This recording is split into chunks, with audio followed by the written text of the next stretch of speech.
Hey, this is Meridith Elliott Powell, and welcome to Thrive, Turning Uncertainty to Competitive Advantage, the show where we dive into the strategies, discuss the steps, everything that you need to know to turn all of this uncertainty to your competitive advantage. And listen, this is a show today I have been wanting to have for a while, but my friend, Dr. Mary Kelly, is a busy woman, as you can imagine, talking about the economy. So it has been tough to get her on the calendar, but today we are going to dive in and really talk about what you need to do to get your business into tip-top shape and what we can expect economically. So welcome to the show, Mary. Meredith, I'm so excited to be with you today. There's so much uncertainty going on right now. And we as leaders have to guide people. We have to capture everything that's going on around us and make sure our people are focused and going in the right direction. I could not agree more. I don't know what we thought when we flipped the calendar to 2021, but we all were under this belief that things were going to be so much better. And as we've headed into this year and close out the month of January, it is clear that there is going to be as much uncertainty, if not more, as we head into 2021. So for those people who do not know you, give us a little bit of background on Dr. Mary Kelly. So as you know, I was fortunate enough to attend the United States Naval Academy in Annapolis, Maryland. I was, again, fortunate to serve on active duty as a commissioned officer for 21 years.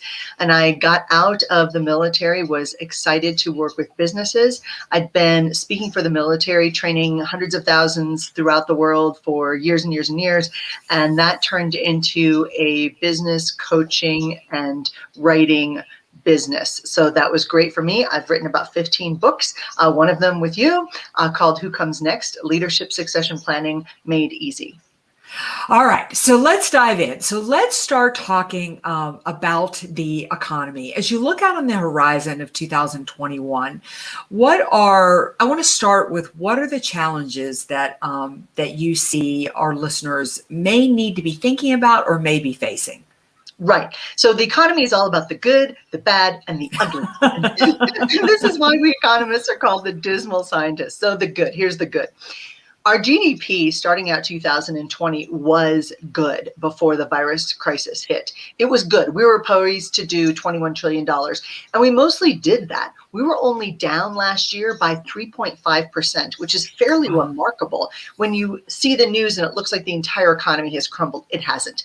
So the good is that the fundamentals of most businesses are pretty good. The US economy, our GDP, our gross domestic product, is calculated by adding up your consumer expenditures, your business investment, your government expenditures, and then you add in that composite of exports minus our imports. So both exports and imports were down last year, but government expenditures, because of the two stimulus packages, were up. So GDP was up. It's a little bit false, though. Whenever it's a government expenditure for which you're not getting something in return, you're not buying a road, you're not buying an aircraft carrier, you're not buying something, it's a little bit of a false number. Now, for this year, it's interesting to note that our GDP should be up by all calculations by between 4.3 and 4.5%. So Wow. one of the questions, So one of the questions there is your business poised to take advantage of this growth? And in our GDP, you have to remember that government expenditure is generally only about 16% of our whole GDP. The consumer expenditures is 70%. So focusing on who your ultimate buyer is, I think, is critical for businesses moving forward. So when we think about 2021, I've been listening to the news the last couple of days and kind of talking about some of the executive orders that Biden is signing, and now you have Elizabeth Warren, joining the Finance or Budget Committee, and they're talking about a wealth tax. They're talking about some changes in the tax structure and things. Is there any planning or anything that we need to be doing in 2021? Is it a good year to grow? Is it a good year to expand? The other thing I want to attach to that is there's the savings rate of consumers seems to just be increasing, which tells me we're holding on to our money like crazy. Is there going to be a pent-up demand with that? Kind of what do you think? You're exactly right, Mayor, and that's the bad and the ugly. So because the government has got to find a way to pay for all of the programs that they have decided they want to implement. If you looked at the Democratic Party's 92-page white paper from last July, it outlines their expenditures.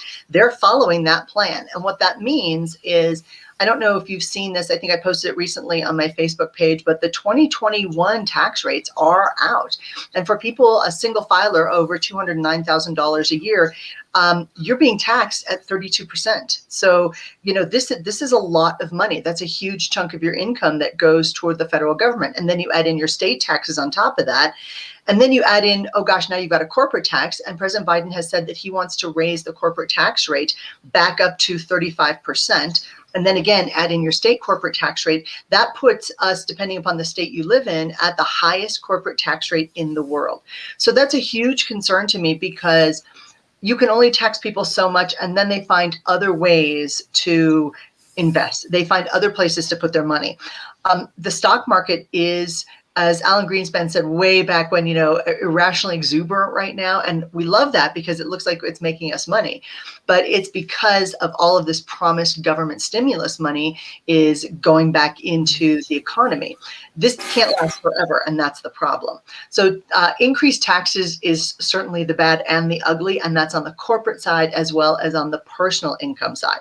So what you have to do as a business is right now, step number one, sit down with your accountant and say, what do you know? What if? What's going to happen next? Now, many accountants are struggling to keep up with all these changes too. Yeah. The IRS is struggling to keep up with this. So they don't know necessarily where the shelters are and what you need to do. What this means is you're going to have to be making more profit in order to stay the same, which is tough to think about. However, there is this amazing pent-up demand. The big change in expenditures last year, vehicles, for example, we normally buy about 17 million vehicles in the United States a year. We were down to about 14 million. You know what was up? RV sales, trailers, people hitting the open road. There's actually a slowdown in the supply chain for RV parts and RVs because so many people want them. The housing market is screaming hot right now. And top cities, Denver, Dallas, Austin is #1 in the country right now, Phoenix. People are flocking to areas where they can have a single family home and land. The millennials, as you know, are doing everything 6 to 7 years later than their parents. That means they are engaging in long-term relationships and commitments 6 to 7 years later. They're having children 6 to 7 years later, and they're buying homes 6 to 7 years later. What's interesting is when we bought houses, our starter home was not a super expensive home. The millennials, because they did wait, and not every millennial, but a lot of them are able to buy their dream house right out of the gate. That's fantastic. So when we see this, we have to be very careful not to make assumptions based on what we did when we were that age. We have to look at what the actual buying is looking like right now. And there is this pent-up demand for consumer goods. Of the bankruptcies that happened in 2020, more than 80% of them were retail stores and that dealt with things like apparel and accessories. So people are just not buying that in the numbers they were. And apparel is already a very tight market when it comes time to profit margins. So that's really tough.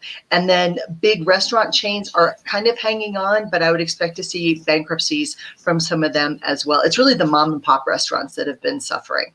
So unless the states start opening things back up, unless people can get outside and buy things, it's going to be a rough spring. I think summer's going to be very strong.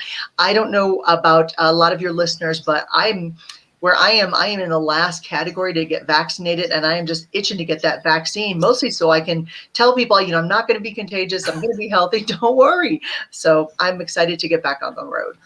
So when we think about this, as a business owner, are we looking at 2022 for those tax rates to change? Should I go for it this year and really look to make a lot of money this year and then maybe relook at it in 2022?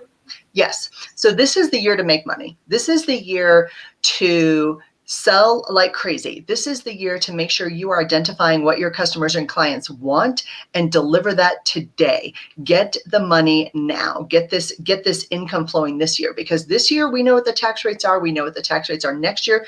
2022 will absolutely be higher tax rates.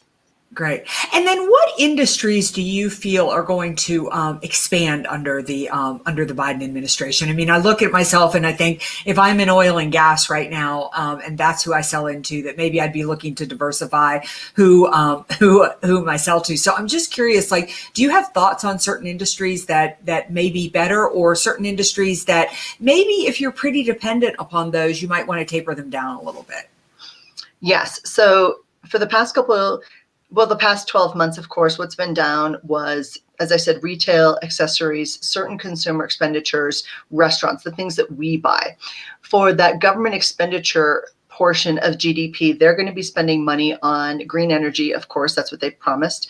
They're going to be making business investment in anything that can look like green energy. That's going to be an issue.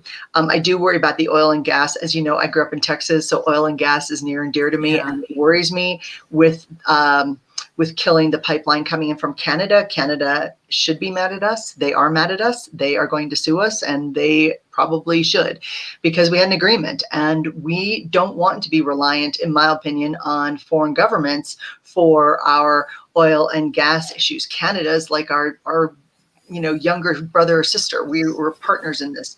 So it worries me that oil and gas is going to get hurt again. They've had a rough 10 years. Yeah. They have mandated electric vehicles. They have mandated some other issues. As you know, I drive a truck that takes gas, and I like filling up my tank with gas. That's just me personally. So that's an issue. I think healthcare is going to get infusions of cash, certainly with this vaccine rollout.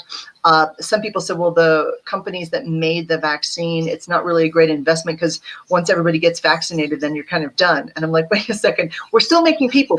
We're still having babies. We still will need the vaccine. And this is going to go on for years. So I do think that's going to be a business investment. And I do think there's going to be a surge of infrastructure. I do think states and federal organizations will be looking more at roads and bridges, which we actually need to make that investment. I think there's going to be a push for education from the federal government. I do worry about the series of executive orders that came out so quickly, because I'm not sure people looked at them very carefully before signing them. And as an economist, of course, we worry about unintended consequences for things that get implemented when they weren't necessarily what was intended. So that worries me a lot. In terms of investment, construction is screaming hot for residential homes. Multifamily plexes down a little bit. Apartments are up. The other big surge I see is, remember, our baby boomers are turning 65 at the rate of 10,000 a day, and they are changing the way we look at retirement and retirement communities. They want to stay with their passions. They want to be with people they like. They want a purpose in their life, and they want their pets. So if you're a retirement home and you say you can have, one small dog not to exceed 12 pounds, you're going to turn off a lot of people. They're like, nope, I've got 3 German Shepherds and they're coming with me when I retire. So I think that's going to change as well how we look at retirement communities. I think they're going to be more livable communities. They're going to be country clubs. They're going to be attached to the golf courses and the tennis courts and the swimming pools and the clubs and all of that. I see a resurgence of that. So I think it's going to be a very exciting time to be looking at what comes next. So as we talk about what comes next, so here I am. I'm a business owner. What are some of, in the work and consulting that you do, what do you feel like the biggest challenges business owners are facing right now, and leaders are facing as they look at 2021? I think many leaders, Meredith, are getting distracted by everything going on around them, and they are not as focused as they should be on their business outcomes. They are distracted. There's social issues, there's business issues, there's tax issues, there's turmoil. They're having to communicate more with their people because their people are feeling all of this turmoil. Maybe they're homeschooling, they're working out of their closet in their house, whatever that looks like. Their people are distracted, which means their leaders are getting more and more distracted. And that, to me, is a big problem. So leaders have to get the team together, revisit their strategic plan, look forward, look to not just what we did last year. Stop being nostalgic for 2019. It makes me crazy when people look backwards and they embed themselves in years past. Stop it. Look forward. Figure out your strategic plan, map out your vision, map out your goals, and systematically work through your top priorities. And this is exactly what you tell your clients too. Let's figure out what you really want to do, and all the rest of it is chaff. In the military, chaff is a distraction. When you're in a plane and there's a missile coming towards you, you release chaff. Chaff is this like a big hefty bag full of sawdust, but it's metal shavings. And when you release it, it becomes this cloud of metal shavings in the sky. And the missile thinks, oh, this must be the plane. I should explode here while you fly away. Chaff is a distraction. We as leaders have to help our people get through the chaff. Yeah, I know, which I think is challenging because there's just a lot on the plate and a lot to.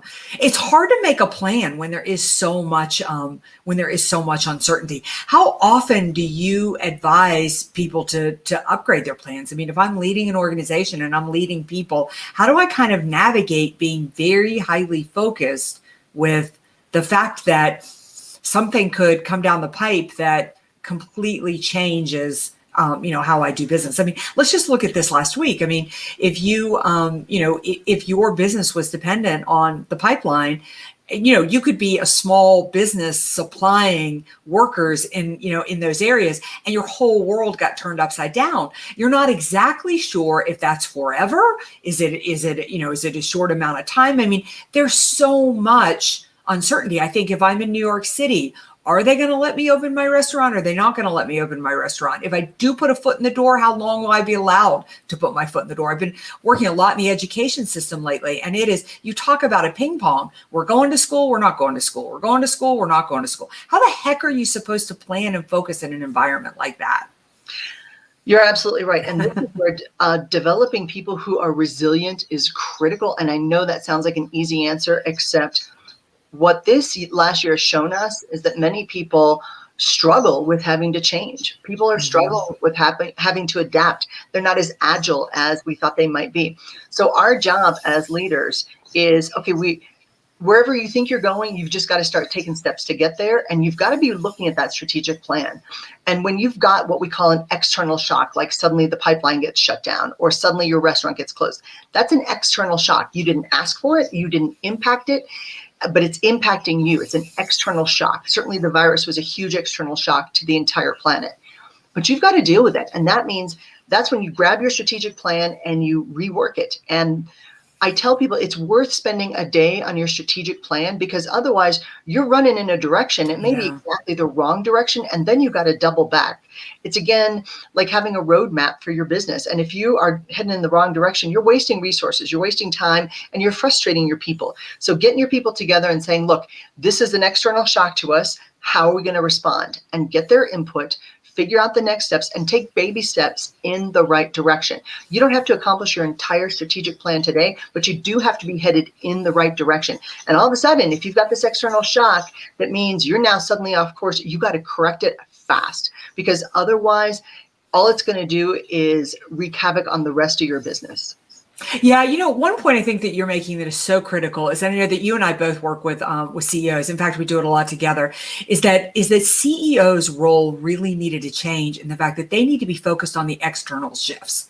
I mean, you don't have the luxury of managing your business day in and day out. You got to have great people up underneath you, because there's the majority of things that can impact your success are outside of your control. They're happening externally to the business. And you just said, you've got to be able to course correct quickly. Well, course correctly quickly means you're ahead of the course correct. You're not reacting. You're being proactive in that environment. So I think that I really don't want the listeners to miss that. I don't care if you run a small mom and pop. I don't care if you run a large corporation. You need to be focused externally. So there's two things I want to talk about. Ultimately, I want to talk about building that team around you. But right now, I want to ask you about the fact that COVID brought on this weird environment of the fact that you were either COVID cursed or COVID blessed. I got that term COVID blessed from our friend Bill Backrack. You're in a COVID blessed business that your business just boomed in the middle of COVID, or you're COVID cursed. COVID wiped your business out. And there seems to be real no in between. You're one or the other. Are the strategies that those two different types of businesses need to use to manage going forward, are they the same, or are there different approaches? I think they're different approaches, and I use a slightly different term. I've got a couple of graphics where I say what industries have benefited from the virus and what have been decimated by the virus. So those who have been decimated, you have to look real hard and say, what is our sustainability moving forward? Is this restaurant going to be something we're able to do? Can we recover? And then, do we want to recover? And that to me is a big question. If our business is so dependent upon our specific governor or our mayor with some arbitrary assignment of, 25% and 50%, is this something you want to deal with? And the answer may be no, it may not be. So that may be, I'm going to have to change my business. And for the restaurants, some of the restaurant people that I work with on some of the larger levels, I'm like, look, you are missing some major opportunities out there. People are stuck in their homes. And what most of us learned during the time of COVID is we're not very good cooks. We're not. Yeah. We can make like 3 things okay, and then the rest of it, not so much. Why are you not doing more catering opportunities? Why are you not taking the lead in home deliveries? Why are you not delivering to those retirement homes, to apartment complexes? Tuesday night at apartment XYZ is, Taco Tuesday, whatever that looks like, and you deliver the tacos. Or be a local kiosk where there's still foot traffic, or have meals to go as people head outside of the grocery store. Look hard at what your deliverable is, and then find a way to deliver it to the people who still want your products. Don't be dependent on somebody else's decisions for the success of your business. And yeah, has it hurt restaurants? You bet. It's hurt restaurants. It's hurt everybody in the hospitality industry. I read something that the hotel chains were down in 6 months by 26 trillion or billion or gazillion dollars. Anyway, it was a lot of money. The airlines, of course, had been hurt. And the problem then is when you start getting things going again, you're still at the whim of other people. Yeah. So that to me is a very different strategy than those organizations and companies that have thrived during the crisis, such as home building and construction and remodeling and any kind of home delivery service, the DoorDashes, the Grubhubs, the Instacart, the Walmart's now got their own delivery system. Various grocery stores are doing the same thing. My wine guy has been doing wine delivery for years. He's been ahead of this curve for years because he recognized, hey, there's some people who don't have 4-wheel drive.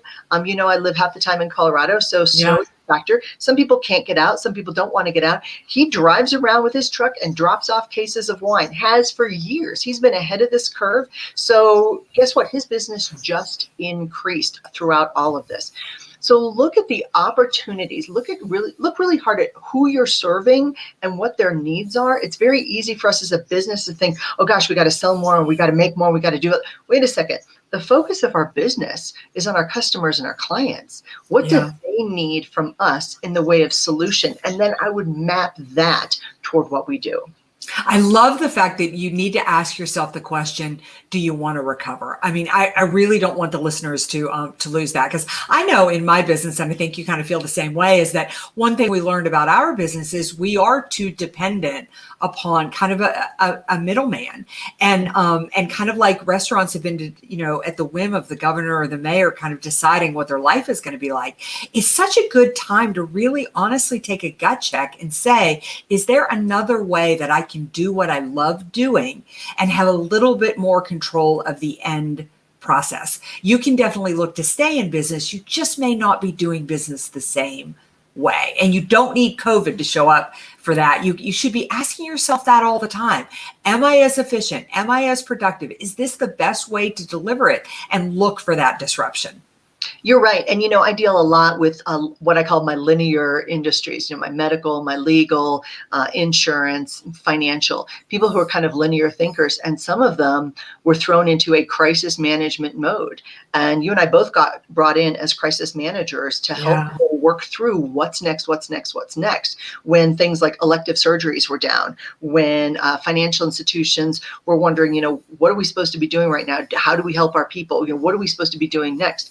And part of that is, I think it's tough when you're in the business to see everything that you should be seeing. This is where I really encourage people to get an outside advisor, to get a mastermind, to get a group of people together, meet with your local chamber and sit there and say, hey, where do you see my business? What am I missing? Because when you're in it, you can't see the forest for the trees. You just can't. You're so busy, as you said, doing the day-to-day operations. I just encouraged one of my CEOs, I said, you've got to hire a COO. You have got to hire somebody to do the day-to-day stuff so that you can be strategic. Your company, your $300 million company, needs your strategy more than they need you at that meeting. They need your strategy brain. And some people, they're so mired in my fourth quarter results and my second quarter and what happened that they can't get outside of their own head and see that big picture, which is why you and I both love the big thinkers, because they seem to look at it and go, oh, okay, we got this. We got this. And they don't worry about some of those little things. But then we all know somebody's got to attend to the details, because somebody's got to execute it. Somebody's got to do it. All right. It's hard to believe, but we are at the end of our time here. 2 questions I have remaining. Number 1 is, you've got to tell people how to get a hold of you, how to tap into your blog, follow you on social media, because you have such great information out there. And the last question I always like to close with is, what is your biggest piece of advice for anyone looking to really turn uncertainty into opportunity? Thanks. So people can find me at productiveleaders.com. Productive leaders, because who wants an unproductive leader? And if you go to productiveleaders.com/free, there is a bunch of my templates, tools, and techniques that I use all the time with my CEOs, execs, and corporate teams to help them move forward. I'm at Mary@productiveleaders.com. Would love to hear from any of your listeners if they've got any questions. My one piece of advice for anyone with a business, anyone in a business, anyone looking to get through the uncertainty and thrive at the end of it is redefine your purpose, not only for you and your business, but also for your people. Your people need to wake up every single day knowing that they're important, that what they do is important, that the business helps build other businesses. It keeps us all working together. And this is how we stay connected.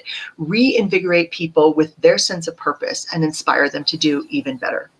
Oh, fantastic, Mary. It has just been enlightening to have you here. I really want to encourage our listeners to go to productiveleaders.com. You need to check out Mary. She writes quite a bit on the subjects of leadership, business growth, and strategy. Also, join us here later this week. We're going to be talking to the CMO of BombBomb. We're going to be talking about video on Friday at noon Eastern, and what you need to do to really work video into your sales strategy to stand out, to differentiate yourself, and increase your client engagement. And remember to connect with me on LinkedIn, as well as go to my website, valuespeaker.com. If you click the purple bar at the top, you're going to find it chock full of tools and resources you can use to turn all of this uncertainty to your competitive advantage. All right, we'll see you Friday, noon Eastern.